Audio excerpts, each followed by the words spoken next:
อะไรนะสนามหลวงทนไม่ดีใช่ไหม น้ำมันเคยไปยังไปหมดแล้วไปรู้จะเบื่อแล้วครับ ตรงไหน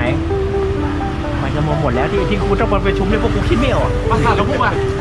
วันเนี้ยดีวันเนี้ยดี ปั่นจากที่ถนนนี่ดีสบายสบาย ผ่านพุ่งไหมปั่นชิวเลยปั่นชิว วันแต่เราถามไม่ดี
So I thought I needed.